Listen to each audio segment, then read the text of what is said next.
There's a plan out to fight harassment in politics and government, and the election's getting closer. We'll talk about it next on Capitol View.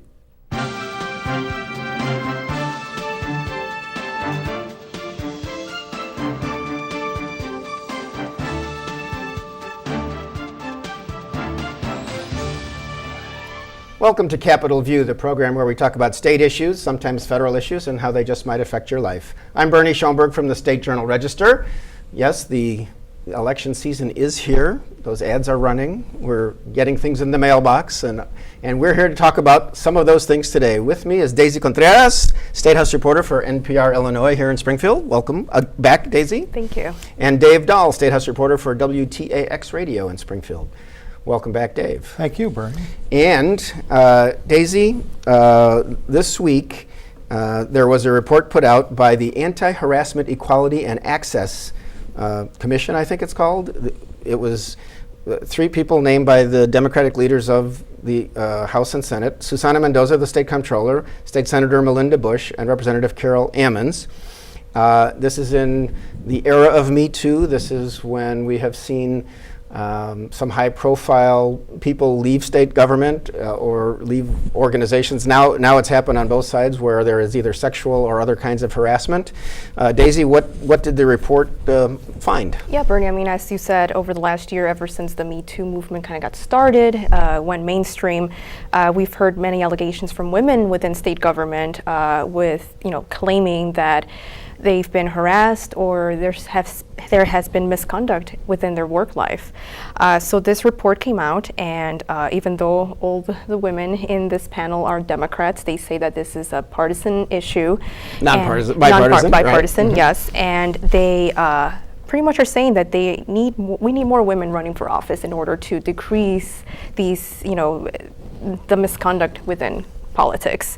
And I quote, there was part in the report that says, "The women we heard from our statewide listening tours confirmed the old boys culture, a product of decades of institutionalized sexism, racism, is alive and well in Illinois politics." Mm-hmm. So they went around and spoke to women within politics. They held 6 listening sessions, and 37 pages of a report kind of gave their recommendations on what should be done. Right. They're just recommending for political parties to take these ideas. They're not saying, you have to, if you don't, then there will be repercussion. They're just saying, hopefully, voters will hold their public leaders accountable. Right, we don't have laws yet, although right. I think I heard Comptroller Mendoza saying that perhaps laws will come out of this. And I know one of the recommendations, I think, was if you are a staffer and ask another staffer on a date, and the staffer says no, it's one and done. Don't keep asking, because that was one of the problems. Like,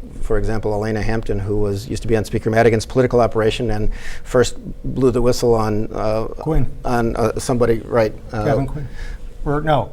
Kevin Quinn, who Marty Quinn is a alderman in Chicago, I think, and this was his brother who was working on the staff, and he kept asking her out, and he ended up being one of the people that Speaker Madigan had to let go. So, Dave, is this going to change the culture as we know it? How much time do we have? It's a process, and it's going to be a lengthy one. One by one, as some of these people depart for various reasons, and people grow into it. I mean, it's going to take years for people to grow into the idea that these are things that you don't do. And so I think it'll be a generational thing, and it's not to be taken lightly. But also, I am thinking of some of the people who left. For example, Shawna Kramer, a lobbyist who used to be on Madigan's team. He was accused of, if I'm not mistaken, just not being a very nice person. Yeah, kind of being a bully. Bullying and you're going to do the campaign this way. And it wasn't a asking on a date or, hey, let's go behind the bleachers and hubba hubba. And the same way with Tim Mapes, the longtime chief of staff. He made some intemperate remarks. And I mean, I've interacted with Tim, certainly not as much as you have, Bernie, but his reputation is of being a complete jerk, and he revels in that. Yeah. And he was never that way to me. Well, but I mean, in terms of treating yes. Republicans and maybe treating other members of the staff, and if that were a hanging offense, that would have happened years and years ago, just being a jerk. Again, it wasn't necessarily a hubba hubba situation, but it shows there's no tolerance for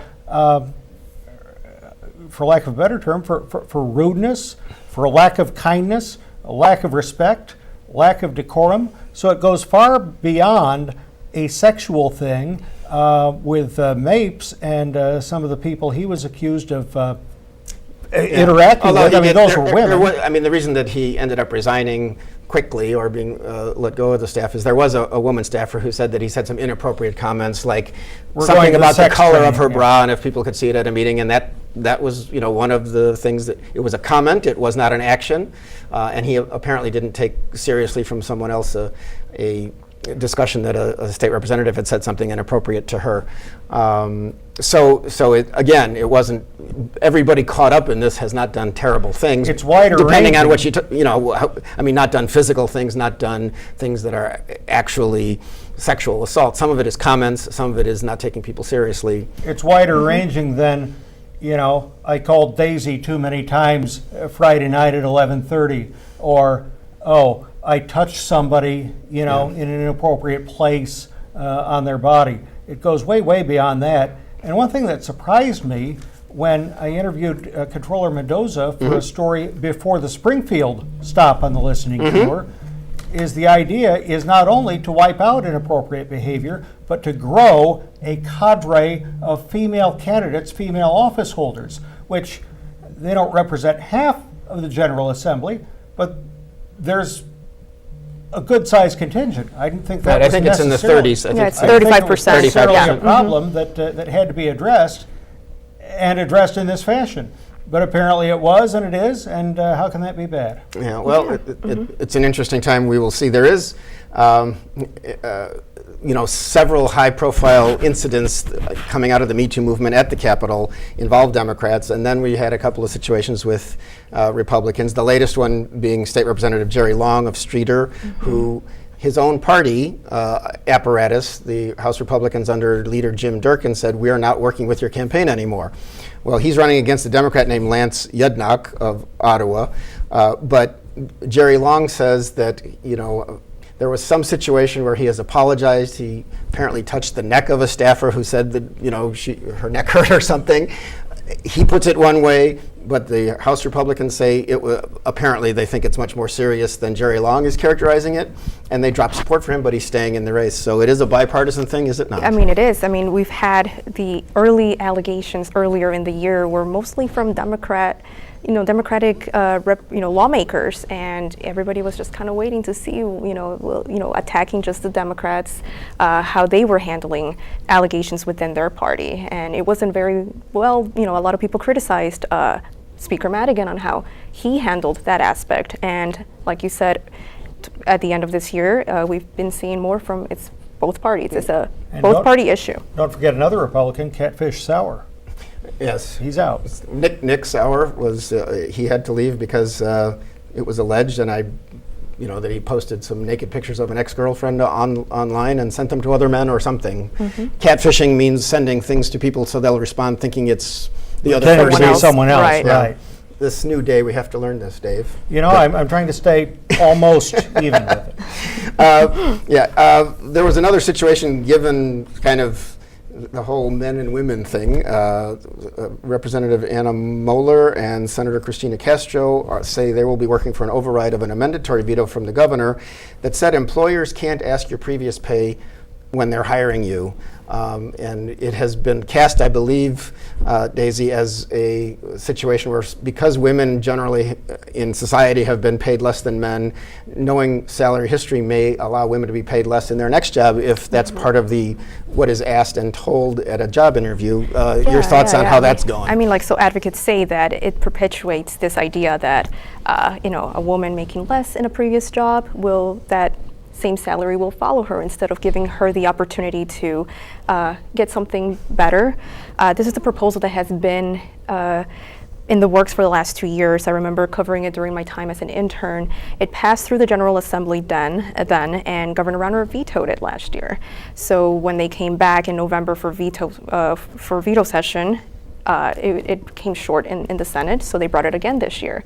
And again, went through the General Assembly. Governor Rauner does not sign it. He offered an amendatory veto, and now lawmakers, Representative Anna Moeller and Senator Cristina Castro are saying that they're going to override it again and try. And I feel like it's going to be the same situation where they don't have enough votes in the Senate like they did last year. They're only maybe 5 or 4 votes short to get that override. Okay, so it's an interesting thing. I'm sure the governor thinks you don't want to tell business to do too much, because the whole business climate thing is, government shouldn't restrict, in this case, a conversation when you're hiring somebody. Dave, this is just one of many issues the governor has, used his veto pen on this year. The veto session stands to be fascinating, although every year, if we say that, we'd be disappointed. But it's after the election. There are a lot of people we know aren't going to be back. And after the election, we'll find out probably even more people won't be back. So we'll see what they can work up the veto mojo for. Of course, this week, your colleague Doug and I and your colleague Dusty and I covered the teacher pay veto news conference, where Senator Menard and Representative Christian Mitchell wanted to overturn the veto of the teacher minimum pay bill, and it was quite an interesting news conference, I thought. Yeah, and that's the one where over a period of years the minimum teacher pay would go to $40,000. The governor said, again, that's a mandate on local school districts, whereas people like Senator Menard say, we have a teacher shortage, and if they know they're not getting paid enough in Illinois, then you're not going to draw people to the state for that profession. So it's a difficult situation. We have about 800 school districts, and some of them have much lower number of dollars than others. One of the people at the news conference was Representative Scheer, and I believe you reported in your column her pension is near 6 figures, isn't it? Well, that's been a while ago, Dave, but okay. She is a retired teacher from the Decatur area. Many years tenure. Sue Scheer. And they had a teacher from Triopia who now works for Illinois College, if I'm not mistaken. She said, I've got a master's degree plus 16 hours, and I retired having topped out at $45,000. Well, I know a lot of people who would consider $45,000, a pretty good sum of money, especially in Western Illinois. So I'm not sure how much sympathy there'd be around the state for what they're saying, especially when they're taxed out, especially when the governor said, how about merit pay? Just pay the good ones. Why do we reward the bad ones? If we evaluate you and you get an F, why should we give you a raise? Well, we'll see. If you're making in the 40s, obviously in different places in the state, it's difficult to live on that for a family, especially if you have these advanced degrees, because a lot of people in state government make $80,000, $90,000, $100,000 with those kind of credentials. You're right. So it's a difficult situation. And if I may add, with this whole issue with veto, like the governor not signing these bills into law, he has a lot of sponsors and advocates for in many different issues that are saying we're going to override these in November. It'll be very interesting again to see what the veto session won't be until after the election. As Dave said, a lot of people aren't running again. I think it's interesting to note, you mentioned Christian Mitchell, who's a state representative from Chicago, but because Speaker Madigan has been hit with all these allegations that he didn't pay enough attention to the Me Too movement, he actually did an op-ed in one of the Chicago papers recently about, I was caught off guard by some of this, we're really trying to make strides. The Democratic Party of Illinois really hasn't been a communication party for a long time, because Madigan was able to keep a majority without doing some of, their website wasn't usually very updated, all kinds of things. People noticed that for a number of years. But just in the last few months, Christian Mitchell was named interim executive director of the Democratic Party, in addition to being a state representative, replacing Tim Mapes. And Mitchell is a much more public persona. He's going to be, he's speaking this weekend at a Young Democrats event in Springfield. He's traveling the state. Speaker Madigan is putting out statements on issues of national interest for Me Too movement kinds of things. It's just not matching what Madigan has been, which is mostly quiet and in the background for a number of years, either changing with the times or covering his behind to say, this is what I have to do these days to stay in power and show I care. Yeah, and thanks to the governor, Madigan is now a statewide figure. That's true. Which is interesting because, obviously Republicans have spent tens of millions of dollars, mostly Governor Rauner, saying everybody who likes Madigan is terrible. Our governor keeps saying Madigan is corrupt, even though the governor says he's you know. And it's interesting how Madigan has actually tried to stay away from the limelight for the last few months, maybe trying, leading up to Election Day, trying not to hurt the party, the candidates who are running down the ballot. And it's interesting now that he's kind of coming out and saying, in support of the Me Too movement, in support of, what they stand for. Yeah. After all the criticism.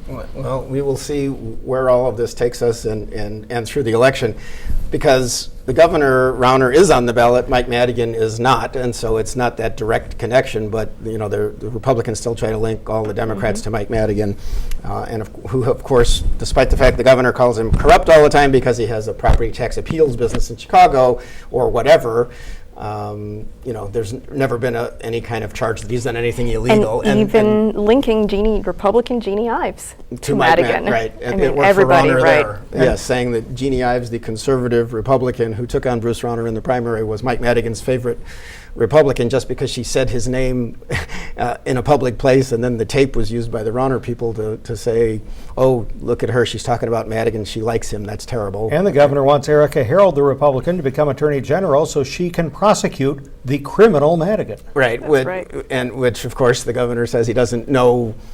There might be something there if you're corrupt. Well, look at him, 30 which years. is odd. And Erica Harold is forced before editorial boards and elsewhere to say, yes, he donated $1 million to me, the governor, but I will be independent, and we don't go after people for political reasons. She has to kind of back away. Is not supposed to be the governor's personal G-man right. or G-woman. There is another situation going on. There were a group of some Democratic legislators who were upset that an automatic voter registration program that was passed by the legislature, I think, a year ago, which is supposed to say when you go to the Secretary of State's office, for example, and deal with your driver's license, you're automatically registered to vote if you're not. And Daisy, they're saying that Secretary of State Jesse White has not yet fully implemented that program. Yeah, and it's interesting. Secretary White actually says that the program is running according to plan. I think that the only thing that hasn't been really implemented is the opt-out aspect of the law. And it's, according to what it said, to what advocates are saying, is that this should have been in place by this summer, but it wasn't completely up and running. Secretary White says that the only reason why it's not completely running is because this is tied to the Real ID program, federal program, where they want to make sure that IDs are tied to making sure the birth that certificate, the birth certificate and if it you're shows a your citizenship right. and you're eligible to vote. So it's taking Illinois quite some time. The state has asked for several extensions to meet those federal requirements, and the next extension, I think the deadline that it will expire will be sometime next year. Yeah, well, Jesse White came to our editorial board and said that all of this will be implemented by 2019, the Real ID and also automatic voter registration, and of course this opt-out. Now you can opt in. Do you want to register to vote? Yes. But opt-out means if you go there and they say, we are registering, do you vote, unless you say no. And they're not doing that yet. And Jesse White said, we can't guarantee, we don't have the database backup to find out if people are citizens, and we don't want to register any non-citizens. Right. So it's just interesting that has been a very popular Democrat. He has a guy named Jason Helland, who's a Grundy County State's attorney running against him as the Republican this November 6th, because Jesse's running for another term. But Democrats attacking White, White saying we won't be intimidated, we're doing fine, and we have signed up, even under the current system, as far as they've got it implemented. I think it's like 140,000 Yeah, I mean, voters. and like you said, Bernie, he's probably the state's most popular Democrat, being attacked by other Democrats. As usual, my mind is boggled. What do the Democrats have to gain by piling on Jesse White? It's interesting turns of events sometimes occur, don't they, Dave? Boy, you said a mouthful, Bernie. The election is coming up. J.B. Pritzker and Juliana Stratton were in Normal this last week presenting a higher education plan, basically more MAP grants. We want to enhance offerings in higher education, make sure people have what they need. Governor Rauner has been going around and campaigning, talking about some things that he's talked about in the past, that Illinois needs right-to-work zones. I think it was at the Bloomington Panagraph editorial board, he said this week, gee, if we didn't have such onerous business climate, that Toyota and Mazda might have come to Bloomington to fill the old Mitsubishi plant, which the governor has erroneously said a couple of times nobody would take, because there is a car manufacturer there, but it's a startup electric car manufacturer named Rivian. And so he keeps talking about, give me another chance. We want to make a better business climate. We want local communities to be able to, for example, not collectively or to be right-to-work zones, which means you couldn't be forced to join a union anywhere around there. And he also told Crane Chicago Business that one of the things that could save the state money is taking employee health insurance out of collective bargaining. These are, the governor has said that he sees that he should take half a loaf in a recent speech, saying, I'm resetting my campaign and I've made mistakes.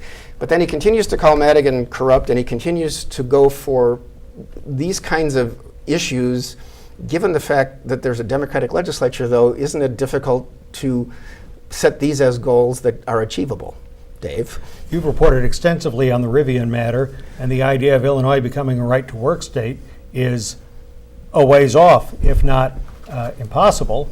And, of course, we all can guess what the chances are that Toyota is going to locate a plant in the United States in a non-right-to-work Yeah, and I think they picked Alabama in 2017, so the governor was kind of waxing emotional. Gee, if our only. climate was better, and I think he used terminology saying, they won't go to a closed shop state. Well, that means everybody has to belong to a union, and apparently we are not a closed shop state, so it's maybe he misspoke and just said unionized, but that Toyota ship has sailed, and the governor is, whatever. So he strongly believes that Illinois' business climate needs to be better, understandable for many people, but you have a Democratic legislature that doesn't seem to be going in the same direction, in the same way.